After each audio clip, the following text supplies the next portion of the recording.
Good afternoon, ladies and gentlemen. Welcome to Magic Bricks Hangout series.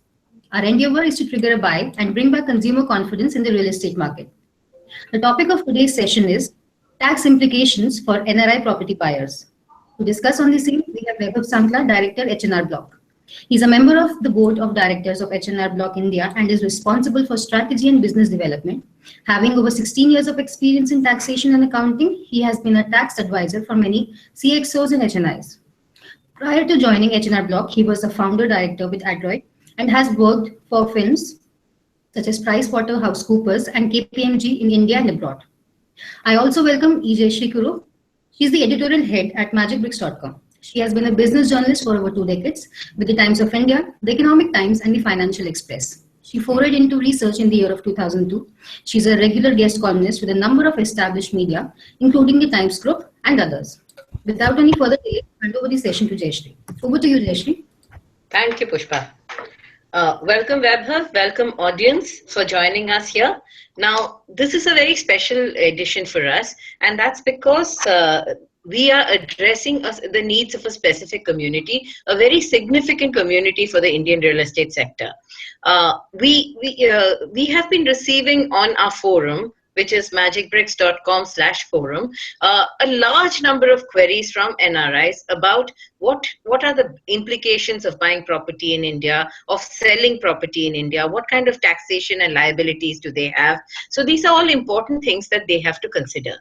And I thought this is a good time for us to talk about it. Diwali is just round the corner. A lot of Indians have property buying on their minds, and who better than Vaibhav to advise them? So let's get going very soon.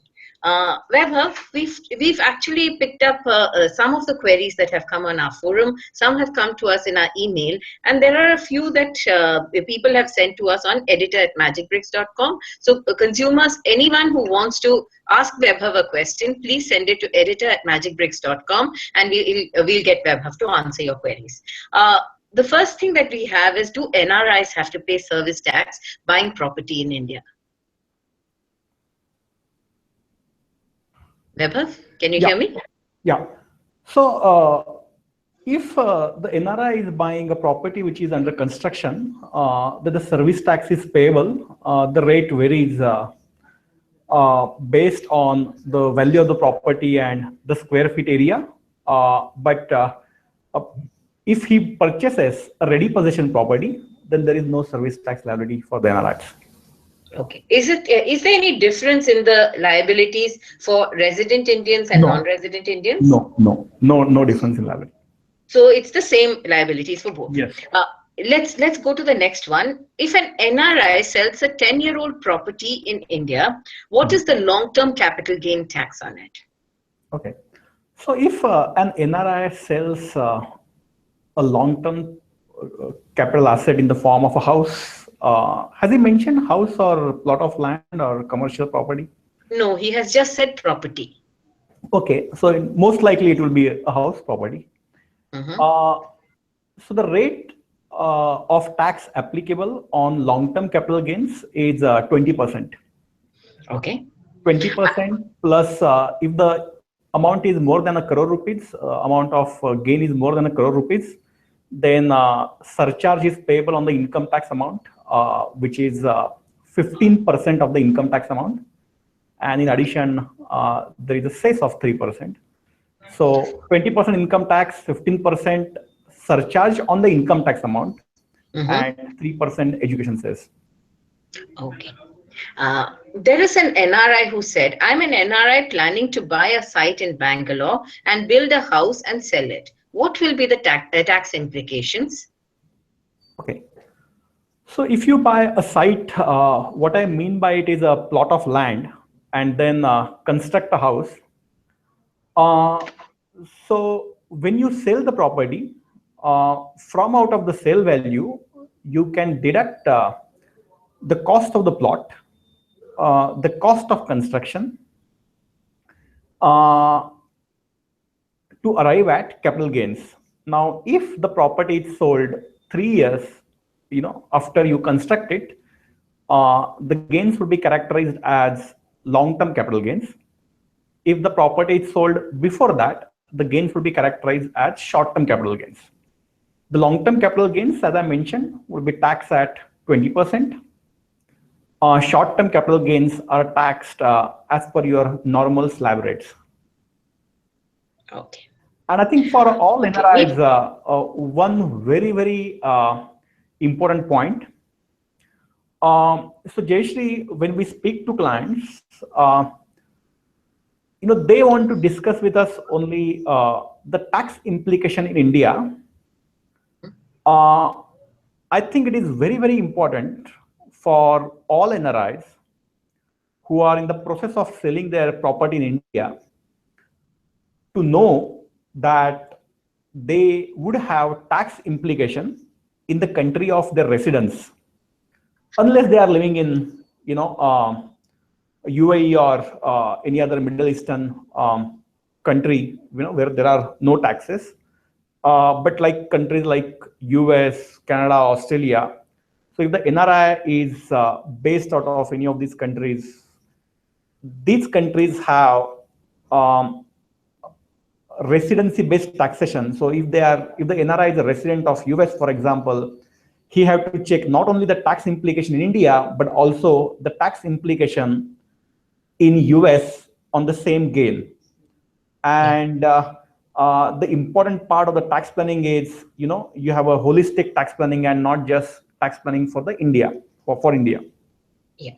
So that's an important point. I think here a lot of people I can see are not only planning to buy property because values have been flat across India. So they want to buy plots, they want to build on it, they want to grow it, and then they want to sell it. And globally, that is a norm. So I think what they want to do is avail the lower rates in India over the last 2 years, the flat pricing, and ensure that they sell when the markets rise. But like you're saying, consider the implications in your country of purchase, in your country of residence as well. Yeah. That's an important point. I hope you take heed of that. The second thing is that there is a NRI who has a home loan in India. And he says, can I avail any benefit while filing my income tax in the US? Yes, if the house is let out, he can claim deduction on the mortgage interest, even if the property is situated in India. So to answer that question, tax benefit is available while filing his US tax return as well. Is this across all countries, say Singapore, Australia, UK? The rules would vary country by country. For US, because the global income is taxable, the expenses in connection with that income. So for example, for this person, he has a property in India, he may have rental income, so which is taxable in US as well. But while calculating taxable income from that property, from the rental amount which he receives in India, he can deduct property depreciation, he can deduct interest on housing loan in India, and so on. Just to answer your question, Jayashree, a similar rule would be there if he's a resident of Canada or Australia. Singapore doesn't have, residency-based global tax regime. So Singapore, if you're a Singapore resident, you don't have to pay tax to the Singaporean government for your property rental or the rental from the Indian property, and therefore you won't even get the tax benefit. For UK, the tax law is a little complex. UK, most NRIs in UK would not be required to pay taxes in UK on their Indian income. And if they are having any housing loan in India, then because they are not liable to report income, they will not be entitled to claim deduction of interest as well. However, they have an option to do that, but it's a complex situation. I would recommend viewers from UK to check with the tax advisor within UK for a detailed advice on that. Okay. I've got a query here which says that I am an NRI living abroad for the past 5 years. I've paid all property tax dues till this date, if applicable. How much tax is applicable to pay for a 2 crore property sold if I don't intend to reinvest in India? So if the property was held for more than 3 years, then one, he will be able to index the cost of acquisition. The cost of acquisition would include the actual purchase price, the stamp duty and registration fee what he has paid. If he has traveled to India just for purchase of the property or completing the purchase formalities, even the travel cost can be added to the cost of the house. Then that cost will be indexed using the appropriate cost of cost inflation index, and from the sale value he can deduct the index cost of acquisition to arrive at capital gains, long-term capital gains. He can also claim deduction for the brokerage he would be paying, and again selling expenses, and again to complete the sale formalities. If he has to travel to India, again that can be considered as an expense leading to sale. So he can claim all these benefits, and on the net capital gain amount, the tax liability will be 20%. The long-term capital gains tax rate is 20% if he doesn't intend to reinvest the gain amount or the sale proceeds. Okay. We've got Rohan Sharma who says, I'm an NRI and have purchased a flat in Mumbai. If I sell it within 3 years, do I need to pay any capital gains tax? What would be my tax if I purchase a new flat using the same money? So he is going to sell the house within 3 years, right? Yeah. And if you sell the house within 3 years, then the gains are classified as short-term capital gains. One very important point is if the sale gives rise to short-term capital gains, meaning if the property is held for less than 3 years, there are no tax exemptions on reinvestment. So one is you wait for the 3-year period to get over and then sell, and then you have options to reinvest in bonds, reinvest in another property, and so on. But if you don't want to wait for 3 years, then the gains are taxable as per your normal slab rates. And if the amount is really high, then most of the gains would get taxed at 30%, because about 10 lakh rupees of income, the 30% slab kicks in. And there are no exemptions which can be claimed on the short-term capital gain. Okay. I've got a query from a NRI who says that she has inherited some property from her parents who are now dead. Now she has invested, she has received her share of the money. She already has a property loan going on in India. Can she invest that money that she has inherited into this property that is property owning? So the answer is she can reinvest or she can repay the loan, with the proceeds or her share of the proceeds in the sale of the property, ancestral property. As far as tax benefit on that reinvestment is concerned, the tax benefits would be available only if that property was purchased within a year before the sale of ancestral property.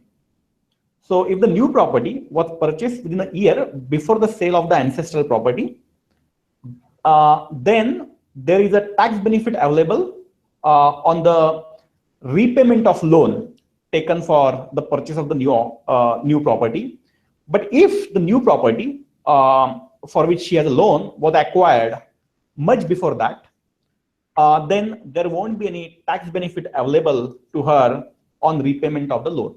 So she has to pay capital gains on that. Yes, then she will have to either reinvest it in a new house, in some other new house, or she can reinvest it in bonds, or else she can opt to pay capital gains income tax.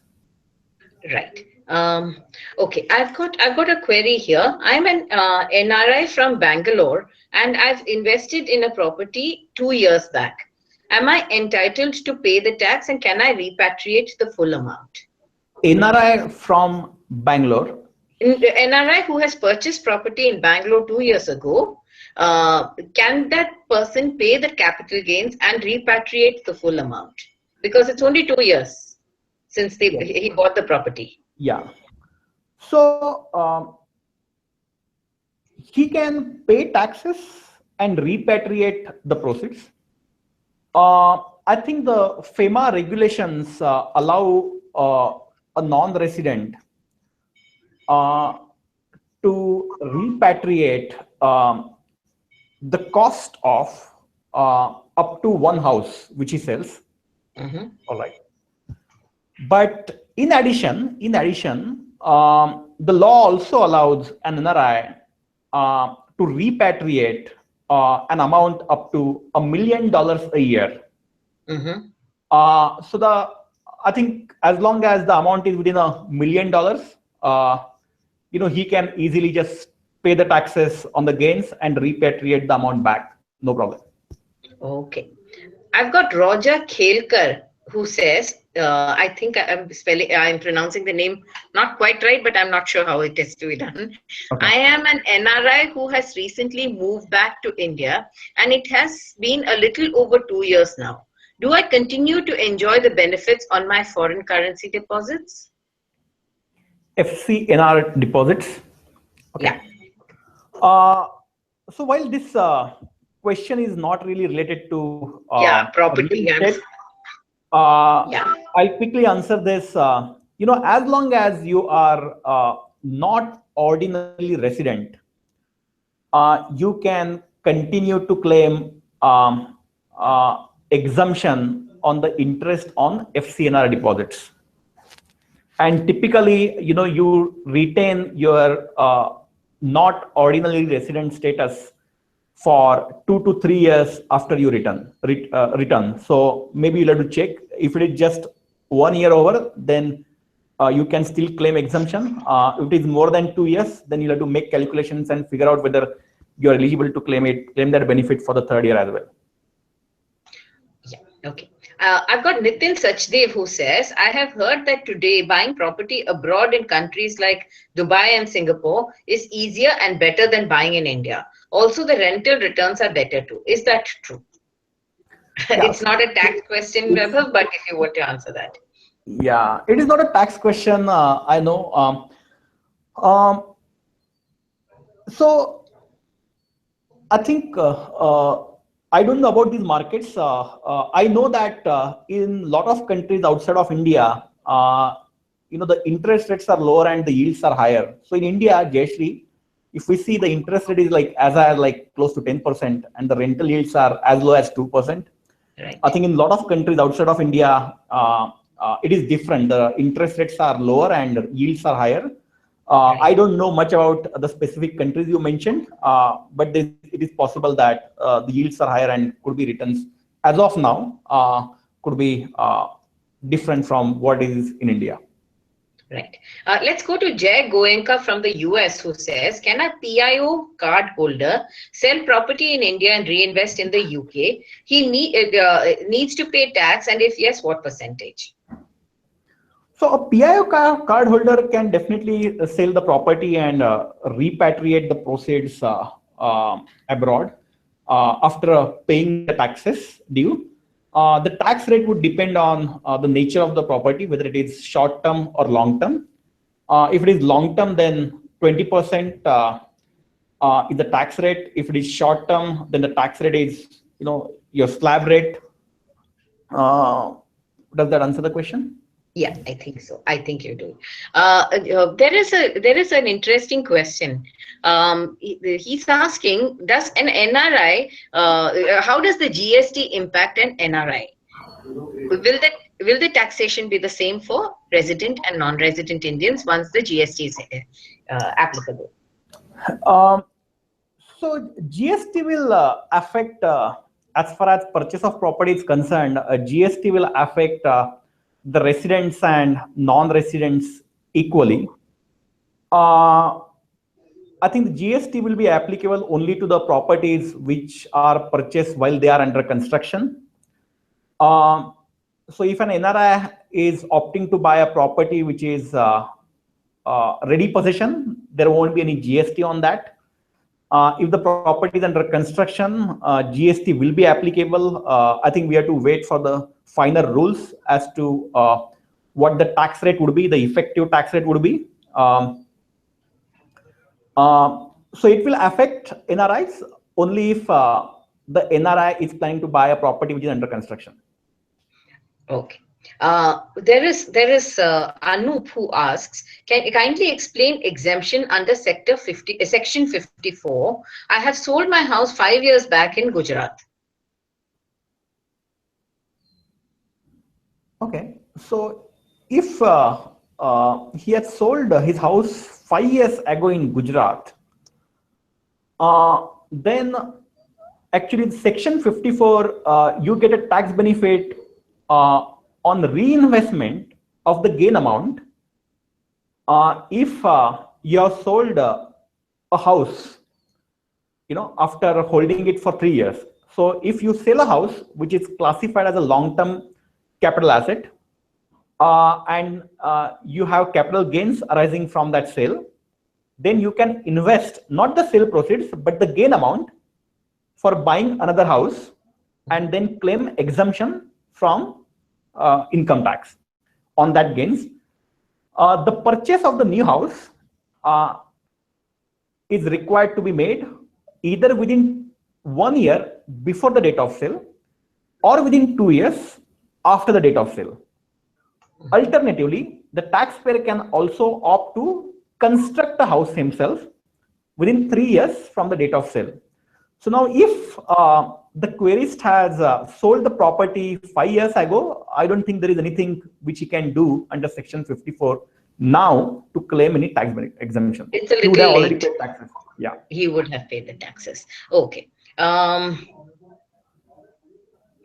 Vaibhav, I think one of the Dipanshu Agarwal says an NRI is liable to pay capital gain tax only on the capital gain arising out of sale of property, but unfortunately TDS is deducted on the total sale value of the property. Please guide. Yeah, the TDS is deducted in the income tax is deducted on the total value. Lot of NRIs are not aware, and in fact, lot of residents are also not aware that the TDS rules are much more stringent when an NRI has to sell a property in India. I think most players are under that TDS, or most NRIs are under a wrong notion that the TDS is applicable when they sell the property only when the value exceeds 50 lakh rupees, and the rate applicable in such cases is just 1%. But Jayashree, the reality is very, very different from what most people know. For NRIs, the tax deduction rules, the TDS rules, are very. Vaibhav, we have a problem. We can't hear you very well. So could you repeat that answer? Yeah. What I was saying, is this clear now? Yeah, now it's clear. Yeah. So what I was saying, Jayashree, was a lot of NRIs are not aware about the real the TDS rules applicable to them. The TDS rules are quite stringent when it comes to NRIs. The obvious reason is it is difficult to recover the taxes later from NRIs because they are outside of India.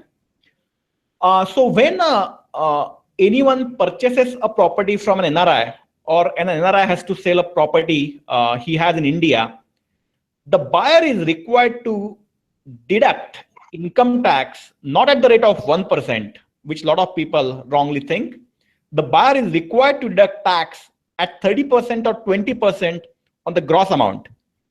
Okay. And to avoid that, the NRI what an NRI can do is he can file an application with the jurisdictional, TDS officer or the tax officer, and file an application to receive the money with a lower deduction of taxes, or nil or zero deduction of taxes.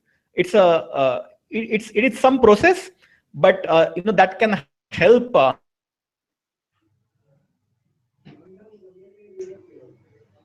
Vaibhav, you've lost your connection again. Signified from the sale proceeds as income tax.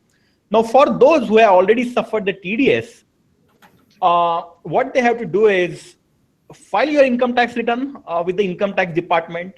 Ensure that the income tax which the buyer has deducted, he has actually deposited with the income tax department, and issues you and he's issued the NRI is issued a TDS certificate.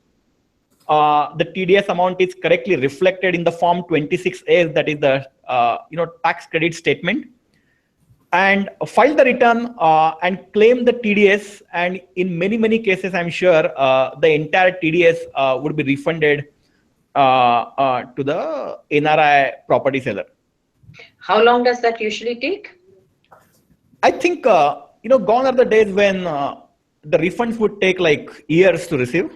I think income tax department has done a phenomenal job. Last few years especially, and now the refunds, many cases are issued like within months. So what the taxpayer has to do is he should file the return very soon. Not wait until one more year to get over, and file his return well before the due date, and ensure that his TDS credit is reflected in Form 26A. Okay. Vaibhav, very quickly, we've discussed a lot of issues here related to taxation and NRIs. If you were to sum it up and say that if you are an NRI, if you are buying in India, if you are selling in India, these are some of the checkpoints that you should keep. It's like a checklist for NRIs. Could you? Yeah. So if you are buying a property in India, don't forget TDS. If the property value is more than 50 lakh rupees, you have to deduct income tax at the rate of 1% and deposit it with the government within a stipulated period. Don't miss on that. To always check the tax rules of the country of your residency. You never know, there could be tax benefits associated, or there could be tax liability also. So tax benefits could be in the form of deduction for the housing loan what you may have availed in India and the interest you pay on that. In some countries like in US, you can actually claim a deduction for a housing loan in India. And on the other side, whatever rental income you generate may also be taxable in the country of your residence. So check the tax rules in the country of residence. If you are selling a property, see if the property is short term or long term. If it is short term, then think if you can wait for some more time and sell it after it becomes long term. The benefit is that if you sell a property which is a long term capital asset, that is after 3 years, then you have some options of claiming exemption on reinvestment, on bonds, or on buying another property. Beware about the TDS. The buyer may deduct tax at the rate of 20 or 30% on the gross amount. So understand, that well, and you can file an application with the income tax department to reduce the TDS rate, because you don't want to claim a really large amount of refund, because then it might take little longer. You should plan your taxes, especially if you have long-term capital gains in terms of reinvestment in bonds and another property. Sometimes the rules get complex. You find a good tax advisor, take advice from a tax advisor before making a sale transaction. The amounts involved generally are very large. Don't ignore tax implication in the country of your residence. We have seen cases after cases, Jayashree, taxpayers they sell property in India, they invest money in bonds, right? They avoid their Indian income tax liability, later only to realize that they still have to pay 20% tax in the country of their residence. So in such cases, they would have been far better off, without investing money in bonds in India, right? Because they would have paid the same amount of tax in India, and then effectively additionally zero taxes in the country of residence. So these are some of the points which the property sellers should keep in mind. Not the least, I would say, if you are looking for planning your taxes, sometimes what happens is you have a short-term capital gain or a long-term capital gain.